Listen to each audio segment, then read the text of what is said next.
সলুল ডাক দে বলে, মুসলমানেরা রে, আসো আমার সাথে। মক্কার কাফিরদের সাথে আমার ভালো সম্পর্ক আছে, চলো তাদের সাথে আমরা আবার এক হয়ে যাই। মুহাম্মদ নাই, আর তোমরা ইসলাম দিয়ে কি করবে? সঙ্গে সঙ্গে আল্লাহ রাব্বুল আলামিন আয়াত নাযিল করেছেন উহুদের পাহাড়ের ওই পাথরের আড়ালে, ওয়ামা মুহাম্মাদুন ইল্লা রাসূল কাদ খালাত মিন ক্বাবলিহির রাসূল আফা ইম্মাতা আও কুতিলা ক্বালাবতুম আলা আকাবিকুম। মুহাম্মদ সাল্লাল্লাহু আলাইহি সাল্লাম তো রাসূল মাত্র, এছাড়া আর কিছুই না। আমার নবী দুনিয়াতে আসার আরো আগে বহু নবী এসেছিলেন, কাদ খালাত আয় কাদ মাজাত, বহু নবী এসেছিলেন, তারা বিদায় হয়েছেন। যদি এমন হয়ে যায়, আল্লাহ না করুন, আফা ইম্মাতা আও কুতিলান ক্বালাবতুম, আমার নবী যদি তিনি পৃথিবীর থেকে বিদায় হয়ে যান অথবা তিনি নিহত হয়ে যান, এরপরে কি তোমরা আমার ইসলাম ধর্ম ছেড়ে দিবে? সকলেই মরণশীল, আমার নবীও তো একদিন পৃথিবী থেকে বিদায় হবেন। জোরে কোন ঠিক না? ঠিক না? বলতেছিলাম আল্লাহর নবী, বিশ্ব নবী রাহমাতুল লিল আলামিন গর্তের ভিতর থেকে বের হয়েছেন। আয়াত যখন নাযিল হয়েছে পাথরে উঠবেন, কিন্তু নবীজি শরীর দুর্বল, উঠতে পারেন না। আবু তালহা, ওই আবু তালহা যার পিঠের মধ্যে 80 থেকে 99টা তীরের জখম লেগে আছে, ওই আবু তালহা ডাকলেন, হুজুর আপনি পাথরে উঠতে কষ্ট হয় গো। আমি আবু তালহা শুয়ে পড়লাম, আমার কাঁধে পাড়া দিন, আমি পাথরে উঠাইয়া দেই। আর জোরে কন্যা আবু তালহা শুয়ে পড়েছে, নবীজি তার কাঁধে পাড়া দিয়া ওই পাথরে তখন উঠলেন, আর উঠে ডাক দিয়া বলেন, সাহাবীরা রে, বিশৃঙ্খল হইও না, তোমরা বিচ্ছিন্ন হইও না। আমি নবী শহীদ হই নাই, এখনো তোমাদের মাঝে জিন্দা আছি। আল্লাহ কোরআনে বলে, ওয়ার রাসূলু ইয়াদউকুম ফি উখরাকুম, রাসূল তোমাদেরকে পিছন থেকে আহ্বান করতেছে। নেই যাই মাত্র নবীজির আওয়াজ সাহাবীদের কারো কারো কানে গেল, এমনি ডাক দিল, তোমরা কারা গো, কে কোথায় আছো, তাড়াতাড়ি আসো। ওই যে নবীজির আওয়াজ শোনা যায়, আল্লাহর নবী বিদায় হয় নাই, এখনো দেখা যায় পাহাড়ে জিন্দা দাঁড়াই রয়েছে। সব সাহাবীরা জমা হইলেন, আল্লাহর নবী নবী বললেন, আয়াতগুলো বলবো পরে, আগে শোনো আমার তালহা আমার প্রতি যেই ভালোবাসার প্রমাণ দেখিয়েছে, আশিকে রাসূলের যে দৃষ্টান্ত স্থাপন করেছে, এই জন্য আউজাবাত তালহা, আমার তালহার জন্য আল্লাহর তৈরি জান্নাত ওয়াজিব হয়ে গেছে। আমি বলতেছিলাম প্রত্যেকেই মরণশীল, নবীও পৃথিবীর থেকে বিদায় হয়েছেন, আপনি আমিও দুনিয়ার থেকে বিদায় হওয়া লাগবে কি লাগবে না? আর একটু জোরে কও। ওই মরণের সময় যখন গনি আসবে, আল্লাহ রাব্বুল আলামিন বলেন, আমার বাহিনী এমন বাহিনী, এমন শক্তিশালী, তার কাছ থেকে কেউ ছিনাইয়া নিবে এই ক্ষমতা কারো নাই। আর একটু জোরে কও না। আল্লাহ রাব্বুল আলামিনের বাহিনী কে পরিমাণ বাহিনী আল্লাহ ছাড়া কেউ জানেন না।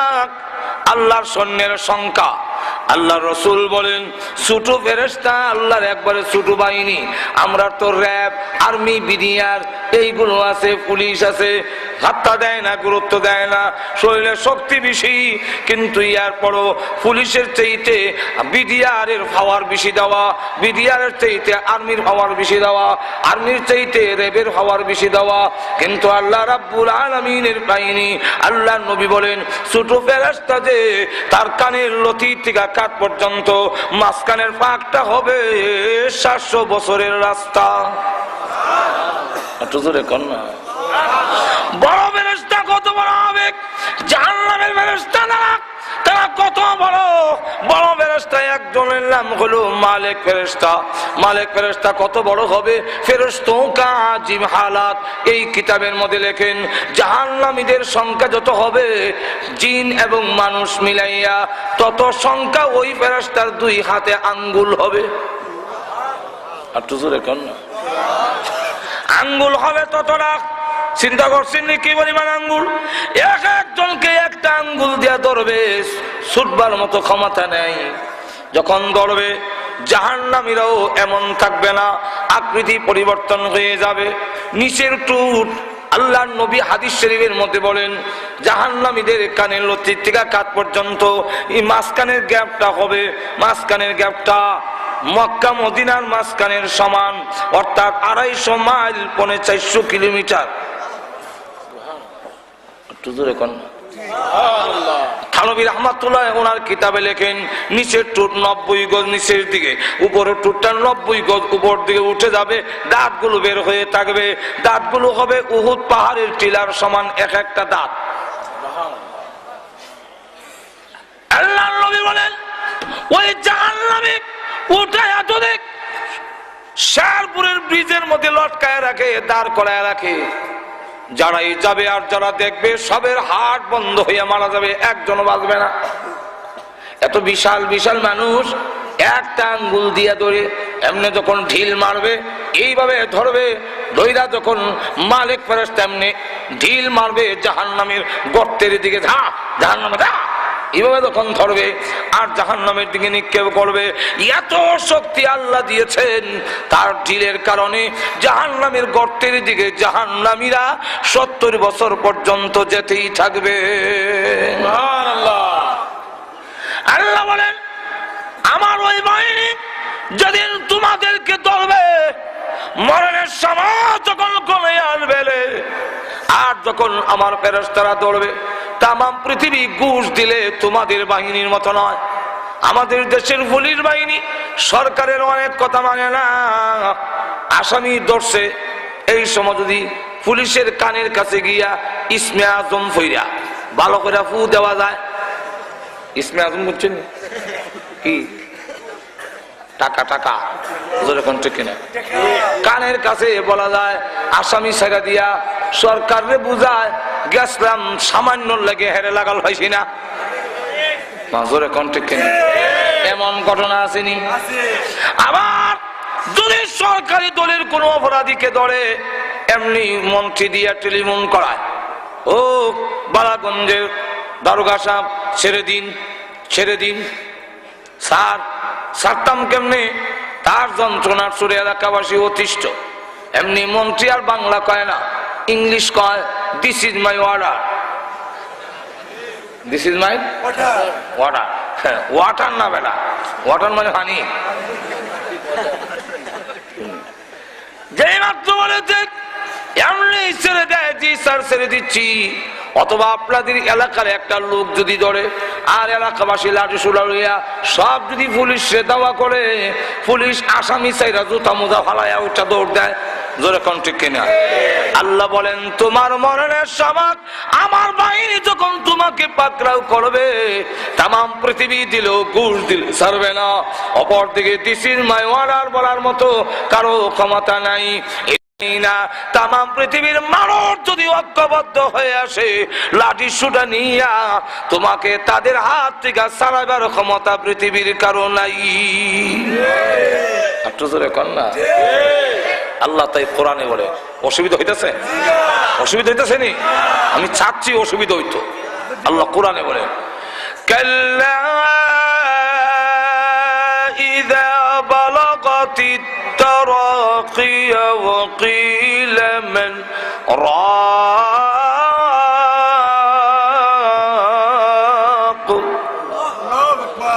যেদিন ফেরেশতারা তোমাকে ধরে রোজ যখন কণ্ঠনালীতে আসবে, ওই দিন বলবে কিলা মান রাক, বলা হবে কে বলবেন? লুকাই। তাই তাফসীর কারকরা বলেন, ফেরেশতাও হতে পারে, যাকে ধরছে সেও হতে পারে। ফেরেশতা যদি ওই দিন লেখে বলবে, কে আছে বলো দেখি, দিস ইজ মাই অর্ডার, এবং তোমাকে আমার হাত থেকে, আমাদের হাত থেকে কে ছুটাবে? ভাইরা আমার, ওই দিন উপায় থাকবে না। এইভাবে ডুব দিয়া রুড়া ভিতর থেকে টেনে আনবে, ছিঁড়ে, কেউ রক্ষা করতে পারবে না। এক্সাম্পল দিলে সহজে বুঝবে, বলবো এক্সাম্পল? আর তো রেখা এক্সাম্পল, শালুক চিনেন? শালুক তুলছেন জীবনে? কেমনে জানেন? হালুক, শালুক আমি নিজেও তুলছি, কেমনে জানে, আমার তো বাড়ি এলাকা, ওই শালুকের ভাতারা পানির উপরে, ভাতারা দইরা টার্গেট ঠিক করে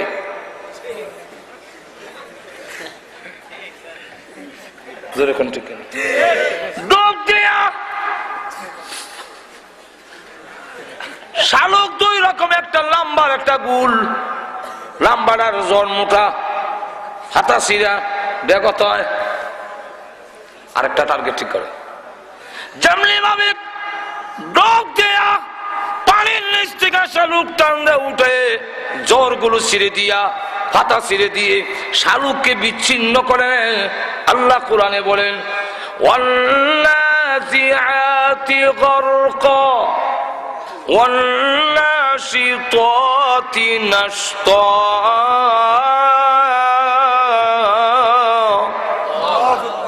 নাজিআত শব্দের অর্থ হলো সজুরে টাননেওয়ালা, গারকুন শব্দের অর্থ হলো ডুব দেওয়া। ফেরেশতা ওই শালুকের মতো ডুব দিয়া যখন রোটাকে টানলে আনবে, আর তোমার হাতের পায়ের চোখের মাথার জিহ্বার সাথে যত লাইন তার ছিল সব যখন ছিঁড়ে দিবে, ওই দিন বলবে মজা কারে কয়, জোরে কোন ঠিক কিনা? আল্লাহ রাব্বুল আলামিন বলেন ওই দিন এমন কষ্ট হবে তামাম পৃথিবীর পানি তোমার মুখে ঢেলে দিলেও পিপাসা দূর হবে না। মানুষ যখন নাকি সড়কগুলো টানা এসে শুরু করে, আম্মা জানা এসে বলেন বিশ্ব নবীর বেলায় আমার ধারণা ছিল আল্লাহর নবীর কোনো কষ্ট হবে না, কিন্তু যেদিন দেখলাম নবীজিকে চাদর দিয়ে আমরা ডেকে রেখেছি, হঠাৎ করে দেখি চাদরের ভিতরে নবী একটা হাত এইভাবে গোটায়, হাতটা আবার লম্বা করে, পা এইভাবে গোটায়, পা আবার লম্বা করে, এমন কেন শুরু করেছেন? আমি আয়েশা নবীজির শরীর মুবারক থেকে চাদর সরাইলাম, টাকা দেখি আল্লাহর কসম করে বলি বিশ্ব নবী নিষ্পাপ, কোন গুনাহ নাই, মাথা মুবারক থেকে পা মুবারক পর্যন্ত এমন কোন পশম নাই যেখান দিয়া গাম বের হয় নাই।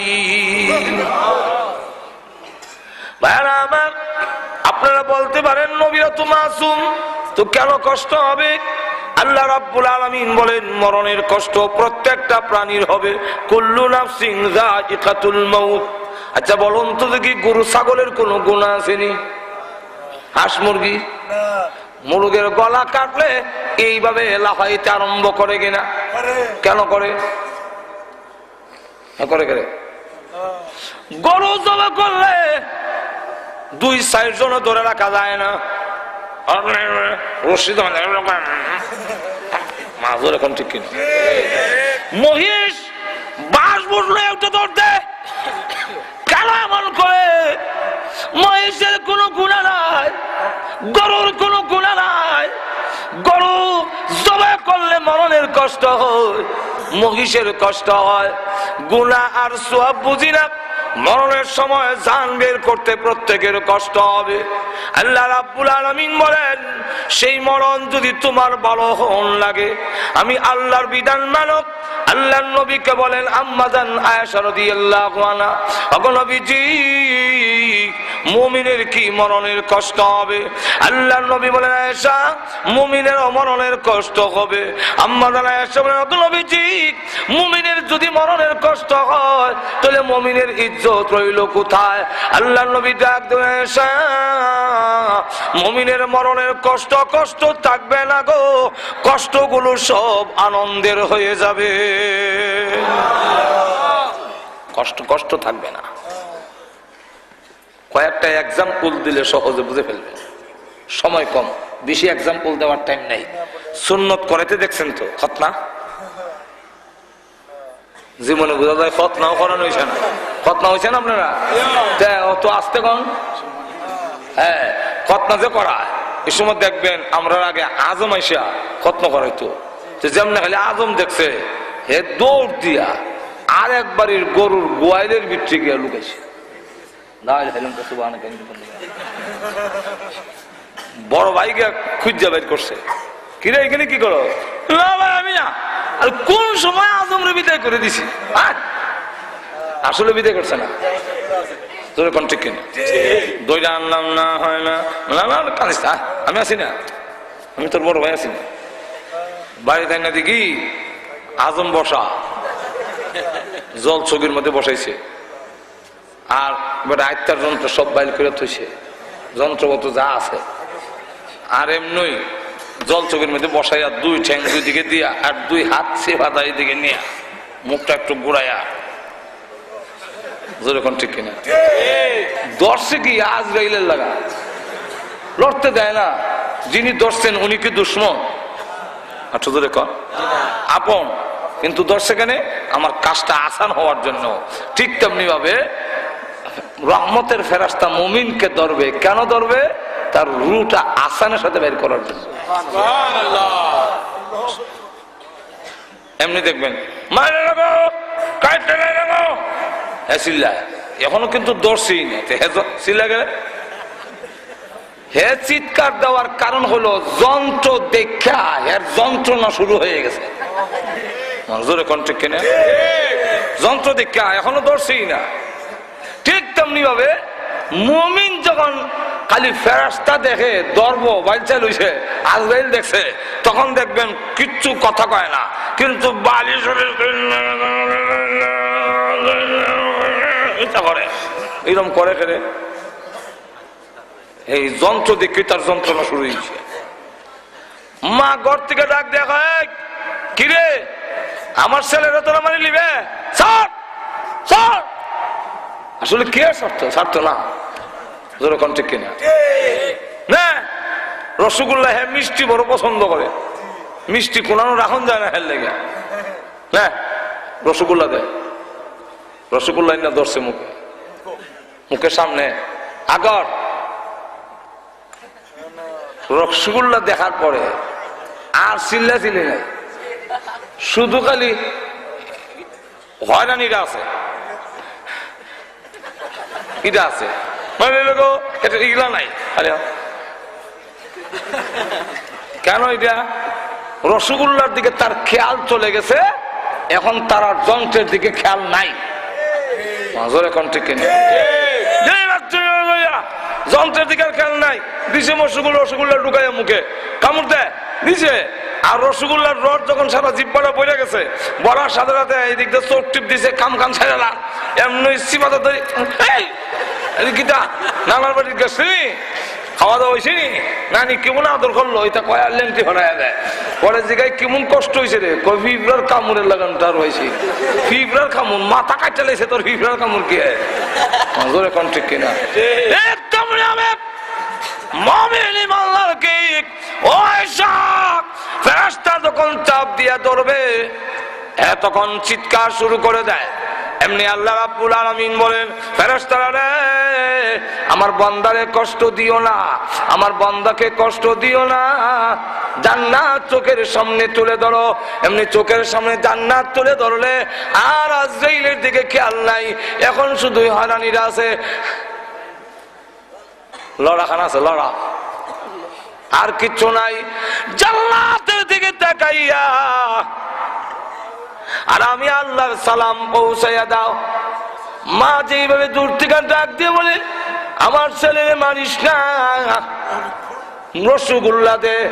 আল্লাহ দূর থেকে ডাক দিয়ে কই, ফেরেশতারা রে আমার বান্দার কানে আমি আল্লাহর সালাম পৌঁছাইয়া দে। কানের কাছে সালাম দেয় আর জান্নাত তুলে ধরো। ওয়া আবশিরু বিল জান্নাতিল্লাতী কুনতুম তুআদুন।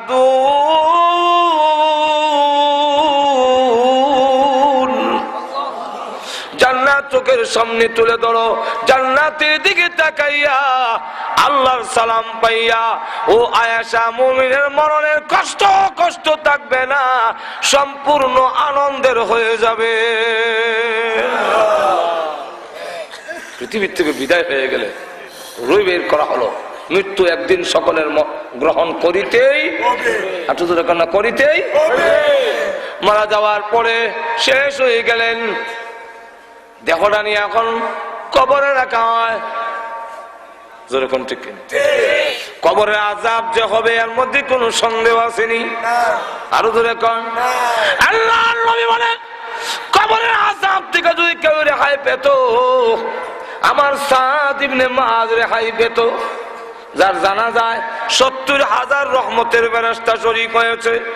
সেই সাদ ইবনে মুআয কবরে রাখার পরে ওনার কবরের পার দাঁড়াইয়া বড় বুজুর্গ সাহাবী, ওনার ইতিহাস কইতে গেলে লম্বা হয়ে যাবে, ওই দিকে আমি যাব না।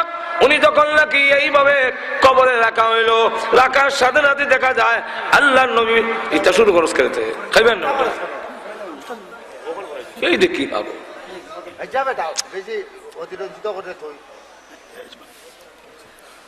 ভাইরা আমার, লক্ষ্য করে দেখুন, যেই মাত্র কবরে গেল, আল্লাহর নবী বিশ্বনবী রাহমাতুল লিল আলামিন বলেন, সাদ ইবনে মুআযকে কবরে রাখার পরে আল্লাহর নবী জোরে জোরে আল্লাহু আকবার, আল্লাহু আকবার, সুবহানাল্লাহ, সুবহানাল্লাহ। হাদিস শরীফের মধ্যে এসেছে সাব্বাহা ওয়া কাব্বারা। তখন সাহাবায়ে কেরামও জোরে জোরে বলেন সুবহানাল্লাহ, সুবহানাল্লাহ, আল্লাহু আকবার। নবীজি কাঁপতে আরম্ভ করলেন। আল্লাহর নবী ডাক দিয়ে বলেন, সাহাবীরা রাসূলকে জিজ্ঞাসা করেন, ইয়া রাসূলুল্লাহ, আল্লাহর নবী গো, আমরা তো না বুঝে সুবহানাল্লাহ, আল্লাহু আকবার বলেছি, আপনি কেন গো তার কবরের দিকে তাকাইয়া সুবহানাল্লাহ, আল্লাহু আকবার বললেন? ওগো নবীজি, আপনি কেন কাঁদতেছিলেন? আল্লাহর নবী বলেন, আমার সাদের কবরের দিকে তাকায়া দেখি দুইটা পার চোখে দেখা যায় না, এত দূরে গিয়েছে। সেখান থেকে এসে যখন চাপ দিবে দুইটা পার একত্রিত হয়ে যাবে, আর গুলো এইভাবে ঢুকে যাবে। এই কথা, এই অবস্থা দেখে আমি নবী তখন আল্লাহু আকবার বলতে লাগলাম, সুবহানাল্লাহ বলতে লাগলাম। আল্লাহ, আমার সাদের হাড়গুলো ভেঙে যাবে। আল্লাহ তখন ডাক দিয়ে বলেন, রে কবর থেমে যাও, আমার বন্ধু তোমার পাড়ে দাঁড়াইয়া চোখের পানি ছেড়ে দিয়ে কাঁদতেছে। আল্লাহ কবর থামাই দিয়েছেন। এই জন্য আম্মা জান খাদিজাতুল কুবরা রাদিয়াল্লাহু আনহা তিনিও যখন ইন্তেকালের আগে কাঁদলেন, নবীজি জিজ্ঞাসা করেন, খাদিজা কেন কাঁদলো? ওগো নবীজি, দুইটা কারণে কান্দি। একটা কারণ হইল আপনার জন্য, আর একটা আমার জন্য। নবীজির জন্য কেন কাঁদলেন? কান্নার কারণ হইল, ওগো নবীজি, আপনি যখন দাওয়াত দিতেন আমি খাদিজা আপনার পাশে দাঁড়ায়া থাকতাম। ওই কুরাইশেরা আপনার গায়ে আক্রমণ করতে পারতো না, সাহস পেত না, যেহেতু আমি খাদিজা আছি। খাদিজা ধনাঢ্য মহিলা, কুরাইশের মধ্যে সম্মানিত মহিলা, ওনার কারণে সাহস পায় না হামলা করার জন্য। ওগো নবীজি, আমি পৃথিবী থেকে বিদায় হয়ে গেলে আপনার পাশে কে দাঁড়াবে? এই জন্য কান্দি। এমনি চুট্টু মেয়ে ডাক দিয়ে বলে, মাগো, এই চুট্টু মেয়ের নাম হলো ফাতেমা। তিনি ডাক দিয়ে বলে, আম্মা কান্দেন না, আপনি পৃথিবী থেকে বিদায় হয়ে গেলে এখন থেকে ওয়াদা দিলাম আমি ফাতেমা আমার আব্বার পাশে দাঁড়ায়া থাকবো। টিকে থেকে গিয়েছে, ইতিহাসে প্রমাণিত। আল্লাহর নবী যখন দাওয়াত দিতেন পিছনে কাপড়ের মধ্যে ধরা থাকতো, কোমরের মধ্যে ধরতেন ছোট্ট একটা মেয়ে। এই মেয়ের নাম হলো ফাতেমা। ওগো নবীজি, ফাতেমা রাদিয়াল্লাহু আনহা ওয়াদা দিয়েছেন, ধরে রাখবেন। তখন হযরত খাদিজা বলেন, ২ নম্বর কারণটা হলো আমা। ওগো নবীজি, আমি আপনার কাছ থেকে একটা ওয়াদা নিতে চাই, আপনার ব্যবহারে একটা কাপড় আমার কাপড়ের ভিতরে দিবেননি। কেন? ও নবীজি, ভয় লাগে, কবরের কোনো সামান আমার নাই। ওগো নবীজি, কবরে যাওয়ার পরে কবর যখন চাপ দিবে আমার হাড়গুলো ভেঙে যাবে, এই জন্য কান্দি। আপনি না বলেছেন কবরে চাপ দিবে, হাড্ডিগুলো ভেঙে যাবে। আপনার ব্যবহারের একটা কাপড় মুবারক যদি আমার কাপড়ের ভিতরে দেন, তাহলে আমি খাদিজা মনে করি আপনার ব্যবহারের কাপড় যদি আমার কাপড়ের ভিতরে থাকে গো, কবর আমাকে চাপ দিয়ে হাড়গুলো ভাঙতে পারবে না। চিন্তা করেন, সামান আছে, এর পরেও তো ভয়। আল্লাহ দুনিয়াতে সালাম দিয়েছেন, জান্নাতে সার্টিফিকেট দিয়েছেন, কিন্তু আমাদের কোনো সামান নাই, কিন্তু কবরের কোনো ভয় আমরা নাই। আর তো ধরে কম, আমরা প্রতিযোগিতা লাগছি কার ঘরটা কত সুন্দর হইত। একটু জোরে কর। অমুকে ঘর বানাইছে লন্ডনী ফ্যাশনে, আমি বানাবো আমেরিকান ফ্যাশনে। অমুকে বানাইছে ফ্রান্সের কাটিং এ, আমি বানাবো জার্মানির কাটিং এ। অমুকে বাথরুম খরচ করছে 1.5 লাখ, আমি করবো 3 লাখ। বাথরুম কত সুন্দর, কার বাথরুম কত সুন্দর হইতো এই নিয়ে প্রতিযোগিতা, কিন্তু আমার কবরটা সুন্দর হইলো কিনা এই প্রতিযোগিতা আমরার মধ্যে এখন নাই। আর তো জোরে কর না। আর নবীর সাহাবীরা দুনিয়ার কোন প্রতিযোগিতা নাই, জান্নাতের প্রতিযোগিতা। কার ঘর কত সুন্দর জান্নাতে হবে, কার ঘরটা কত জান্নাতে সুন্দর হবে, এই ছিল তাদের প্রতিযোগিতা। আর আমাদের প্রতিযোগিতা হলো দুনিয়ার ঘর কার কত সুন্দর হবে। জোরে কোন ঠিক কিনা? আল্লাহ রসুল বলছেন আখির জামানায় এমন লোকের সৃষ্টি হবে। এই জন্য ভাইয়ের আমার লম্বা চূড়া করার সুযোগ নাই।